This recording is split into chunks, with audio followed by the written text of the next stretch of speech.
Thank you Lord. आइए आज प्रभु के वचन से हम कुछ अध्ययन करेंगे और मेरे साथ निकालिए उत्पत्ति उनका 2:17 को हम पढ़ेंगे। और उत्पत्ति उनका 2:17 में ऐसा लिखा है, पर भली या बुरी के ज्ञान का जो वृक्ष है उसका फल तू कभी ना खाना, क्योंकि जिस दिन तू उसका फल खाए उसी दिन अवश्य मर जाएगा। आइए प्रे करेंगे। धन्यवाद देते हैं प्रभु, महिमा आदर आपको देते हैं। यीशु के नाम से प्रभु आपके चरणों में आते हैं और प्रभु जी इसी वचन के प्रभु गहराई को समझने के लिए, तेरे आत्मिकता विषय को समझने के लिए हमको ज्ञान प्रतिष्ठित करो। जो लोग सुन रहे हैं प्रभु, और जब मैं बोलता हूँ प्रभु पवित्र आत्मा के द्वारा अगुवाई कर, और प्रभु जी जो लोग सुनते हैं प्रभु आत्मिक रीति से प्रभु उनका आँखों को, उनके कानों को, उनका मन को खोल दे, यीशु के नाम से आमीन। Hallelujah, praise the Lord. आइए प्रभु के वचन को हम मनन करेंगे। उत्पत्ति उनका 2:17 में ऐसा लिखा है, पर भली या बुरी के ज्ञान का जो वृक्ष है। परमेश्वर ने हवा और आदम को जब सृष्टि किया, सृष्टि करने के बाद उनको एक बगीचा में रखा गया था, गार्डन में रखा था, और उसी गार्डन में विभिन्न प्रकार के फल पौधे था, और वहाँ पे एक फल को परमेश्वर लगाया था। उसी फल जो था वो भली और बुरी के ज्ञान के वृक्ष था, पर भली या बुरी के ज्ञान का वृक्ष। हालेलुया। वहाँ पे ऑलरेडी परमेश्वर ने बता दिया है कि ये जो पेड़ है इसमें भली भी है और बुरी भी है। हमको कभी कभी क्या होता है, मम्मी पापा जब टीचिंग देते हैं, बेटा वहाँ पे नहीं जाना, वहाँ पे कुछ समस्या है, कुछ मुसीबत है, लेकिन हम कभी कभी क्या करते हैं, मम्मी पापा का बात को टाल देते हैं और मम्मी पापा का बात को नहीं सुनते हैं, इसीलिए हमारे जीवन में समस्या आता है। परमेश्वर ने भी यहाँ पे हवा और आदम को जब सृष्टि किए, परमेश्वर यहाँ पे एक बातों को उनको सिखाए थे कि इसी गार्डन में, इसी बगीचा में मैं तुमको रखा हूँ, और यहाँ पे विभिन्न प्रकार के फल है और पौधे हैं, और इसे जो भी फल आप मन करते हो उसको खा सकते हो, लेकिन एक फल को नहीं खाना जो भली और बुरी है। आप जानते हो एक चीज मोबाइल है, मोबाइल को हम अगर देखेंगे, मोबाइल में भली भी है और बुरी भी है। आप इनको कैसा यूटिलाइज करते हैं आपके हाथों में है। और जो गार्डन में, जो बगीचा में, बगीचा में जो पेड़ था, जो फल था, फल का जो वृक्ष था, भली और बुरी का जो वृक्ष था, उसमें कैसा है, परमेश्वर पहले से ही एडवर्टाइजिंग किए थे, परमेश्वर पहले से ही बताए थे कि इस जो बगीचा के अंदर जितना भी पेड़ है, सबसे पेड़ लेकर ये पेड़ का फल को कभी नहीं खाना। मेरे प्रियो, कभी कभी क्या होता है, परमेश्वर का वचन कहता है जब हम जानबूझ के पाप करते हैं उसका क्या है, उसका परिणाम क्षमा नहीं होता है। परमेश्वर क्षमा नहीं देता है जानबूझ के। जब अनजान से हमने पाप करते हैं तब वो क्या होता है, उसका अंजाम बहुत बड़ा बुरा होता है। इसलिए इन लोग जानते थे परमेश्वर के बारे में कि इसे फल को अगर हम खाएंगे, इसे फल को अगर हम चाखेंगे तो हम जरूर क्या हो जाएंगे, मर जाएंगे। इन लोग को पता था, लेकिन किसी शैतान ने आके, लूसीफर ने आके उनको बिगड़ा दिया। लूसीफर ने आके उनके कान में चुगली किया और बोला जो परमेश्वर ने तुमको ये फल खाने के लिए मना किए हैं, ये सही में आप ये फल खाने के बाद आप मरोगे नहीं, लेकिन परमेश्वर जैसे जीवित और अमर होके रहोगे। मेरे प्रिय, यहाँ पे एक दरार सृष्टि करता है शैतान। यहाँ पे एक फ्रेंड्स को, एक परमेश्वर का मनुष्य के साथ जो रिलेशन है, उस रिलेशन को तोड़ने के लिए शैतान हमारे जीवन में, हमारे घर में आता है। हम जब शैतान को एंट्री करते हैं, शैतान को हम स्थान देते हैं, मेरे प्रियो, शैतान हमारे जीवन को, हमारा घर को, हमारे परिवार को, परमेश्वर के साथ हमारा संबंध को, हमारा रिश्ता को तोड़ देता है। और यहाँ पे देखते हैं अच्छी तरीके से शैतान ने घुस गया उसके अंदर में, हवा के अंदर में घुस गया, उसके अंदर में घुस गया। और शैतान जिसके हृदय में, जिसके मन में घुस जाता है, वो विभिन्न प्रकार पाप करने लगता है। इसीलिए परमेश्वर का वचन कहता है शैतान के सामना करो तो शैतान तुमसे भागेगा। लेकिन हम क्या करते हैं, शैतान का सामना नहीं करके शैतान को हम इन्विटेशन करते हैं हमारे मन में, हमारे घर में। इसीलिए शैतान उसका मौका का फायदा उठाता है। और यहाँ पे देखते हैं भली और बुरी का जो वृक्ष है, इसी गार्डन में, इसी बगीचा में, इसी वृक्ष को, फल को तुम कभी नहीं खाना। ये फल क्या इस फल के अंदर क्या था जो ये फल खाने के बाद मनुष्य बुरा हो सकता है। मैं जानता हूँ इस कुछ दिन के पहले की बात कि जब मेरे सासू माँ के घर में गया था, वहाँ पे देखा एक ब्रदर ने एक ऐसा एक फल है जो फल को खा दिया उसने। वो फल खाने के बाद वो दूध जैसे गाय का दूध जैसे वो मतलब वो फल के अंदर से निकलता है। उस फल को अगर किसी ने खा देता है तो शरीर पॉइजन बन जाता है।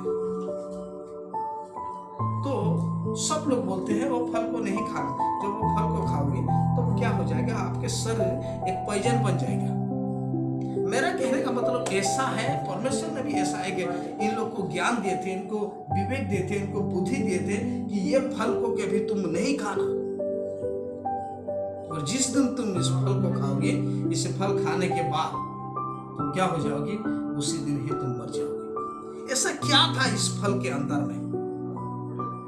जैसा हम एप्पल खाते हैं, एप्पल खाने के बाद हमको डॉक्टर ने हमको सजेशन देता है तुम ये फल खाओ, एप्पल खाओ, अच्छा है शरीर के लिए, इसमें ये विटामिन है, वो विटामिन है, वो विटामिन है। परमेश्वर ने भी ये फल के बारे में ऐसा बतला था। हमको डॉक्टर कभी सलाह देता है और नारियल का पानी पियो, नारियल के पानी में तुम्हारा अच्छा विटामिन है, उस विटामिन पानी आपको ताकत देगा, सामर्थ्य देगा, तुम्हारा ब्लड को प्यूरिफाई करेगा। डॉक्टर ने हमको सजेस्ट देता है। ऐसा परमेश्वर ने भी यहाँ पे सजेशन दिया था कि ये फल, ये जो फल है, ये गार्डन के बगीचा में जो फल को मैं रखा हूँ, इसी फल बुरी और भली है इसमें, इसलिए तुम ये फल को कभी नहीं खाना। क्योंकि ये फल के अंदर मैं मेडिटेशन कल कर रहा था, जब ध्यान कर रहा था, इसी फल के अंदर मेरे प्यो हिंसा है, कपट है, घृणा मनोभाव है, बेर है, क्रोध है, नंगाई है। इसी फल के अंदर भला और फल, जानते हो ना, एक फल के अंदर विभिन्न प्रकार के विटामिन रहता है। ऐसा ये जो फल था ना, इसमें सारे बुराई था। फल दिखने में तो छोटा था, लेकिन मनुष्य के जीवन में बहुत सारे पापों को लाया। वो पाप क्या था जानते हो? क्रोध, हिंसा, घृणा, लोभी, व्यभिचार, डकैत, विभिन्न प्रकार की मंदता था, विभिन्न प्रकार की पाप था, इस फल के अंदर था। इसीलिए मेरे प्रियो, जब परमेश्वर की आज्ञा को हम तोड़ते हैं, परमेश्वर की आज्ञा को उल्लंघन करते हैं, परमेश्वर की आज्ञा को हम रिजेक्ट कर देते हैं, मेरे प्रियो, हमारे जीवन में पाप आता है। इसीलिए जो परमेश्वर का वचन को नहीं पढ़ता है, प्रार्थना नहीं करता, परमेश्वर की संगति में नहीं रहता है, देखना उनके जीवन बिगड़ा हुआ रहता है। दारू क्या होता है? हिंसा, क्रोध, दूसरे के चगली, जुगलखोर, उनके जीवन में विभिन्न प्रकार पाप रहता है। जो परमेश्वर के नजदीक में नहीं रहता, जो परमेश्वर के वचन को नहीं पढ़ता है, जो परमेश्वर के पीछे नहीं चलता है, जो परमेश्वर के पास में प्रार्थना नहीं करता है, परमेश्वर के साथ नम्रता के साथ नहीं रहता है, उनके जीवन में विभिन्न प्रकार के पाप छुपा हुआ रहता है। इसीलिए जब इन लोग फल को खाए, हवा और आदम जब फल खाए, उन लोग अपने आप को महसूस किए कि हम नंगे हैं। उनके जीवन में भय आया, उनके जीवन में उन लोग खुद समझ न पाए कि हम पापी हैं, हम पाप से भरे हुए हैं। इसीलिए मेरे प्रियो, आज मैं कहने के लिए चाहता हूं, परमेश्वर के आज्ञा को मानना सबसे बुद्धि का मूल है। परमेश्वर के भय में चलना सबसे बुद्धि के मूल है। इसीलिए परमेश्वर की आज्ञा को कभी नहीं तोड़ के परमेश्वर के पीछे चलो, परमेश्वर आपको आशीषित करेगा। चलो कोई बात नहीं, इन लोग पाप कर दिए, हवा आदम ने पाप कर दिए, फल को खा दिए, परमेश्वर की आज्ञा को तोड़ दिए। तोड़ने के बाद भी परमेश्वर उनके पास आया और पूछा, हवा आदम तुम लोग कहाँ पे है? हवा आदम ने, जानते हो, इन लोग बगीचा के अंदर झाड़ियों में छुप के थे। परमेश्वर चाह रहा था कि उनके साथ, परमेश्वर जानता था कि इन लोग पाप कर लिए हैं, फिर भी परमेश्वर उनके पास आया था, इसीलिए कि इन लोग अपने पापों को माने। लेकिन उन लोग अपने आप का पापों को स्वीकार नहीं किए, अपने आप को पाप को नहीं माने इन लोग। मेरे कहने का मतलब ये नहीं था, मेरे कहने का मतलब ऐसा था, जो फल को परमेश्वर ने उसी बगीचा के अंदर रखे थे, उसी फल के अंदर विभिन्न प्रकार के पाप था, क्रोध था, हिंसा था, मतवारापन था। इसीलिए मेरे प्रियो, आज मैं कहने के लिए चाहता हूँ, परमेश्वर आपको सिखाने के लिए चाहता है, परमेश्वर के आज्ञा के अनुसार जो चलता है वो आशीषित पाता है। परमेश्वर की आज्ञा क्या है? परमेश्वर की आज्ञा है लोभी नहीं करना, चोरी नहीं करना, लालच नहीं करना, व्यभिचार नहीं करना, दूसरे के विरोध में नहीं जाना, मिथ्या साक्षी नहीं देना किसी को। ये आज्ञा के अनुसार जब हम चलते हैं, परमेश्वर की आज्ञा के अनुसार जो आज्ञा को पकड़ के रखते हैं, मेरे प्रियो, उनके जीवन में आशीषित होता है। इसीलिए आज हमको प्रभु का वचन सिखा रहा है कि परमेश्वर की आज्ञा को जो मानता है वो अमर अमर अमर जीवित रहता है। इसीलिए आज आइए, मैं एक बात सिखाने के लिए चाहता हूँ, आज से प्रभु की आज्ञा को माने और उसके आज्ञा के अनुसार चले, प्रभु हमको ब्लेस करेगा। प्रभु इसी वचन के द्वारा आपको और मुझे और सबको आशीष दे। आमीन। आइए प्रार्थना करेंगे। धन्यवाद देते हैं प्रभु, जो लोग इस वचन को सुने हैं, इसी वचन के अनुसार चलने के लिए डिसीजन कर रहे हैं कि प्रभु आप, दुनिया में बुराई भी है और अच्छे भी है, लेकिन प्रभु आज हमको तूने दिया है, इस्राएल लोगों को भी तूने कहा कि तुम्हारे जीवन में जीवन और मरण को रखा हूं। अगर तुम जीवन को चुनते हो तो चुनो, मरण को चुनते हो तो चुनो। प्रभु आज हमारे जीवन में एक प्रभु डिसीजन है। आज हमारे जीवन में एक प्रभु जी तूने एक चॉइस का जीवन दिया है। प्रभु हम विश्वास करते हैं प्रभु, ये चॉइस को लेके प्रभु हम अच्छा चॉइस करके तेरे पीछे चलने के लिए सहायता कर। जो लोग सुनते हैं उनको आशीष दे प्रभु जी। आज के वचन के द्वारा हमको ब्लेस किया है बोल के हम विश्वास करते हैं।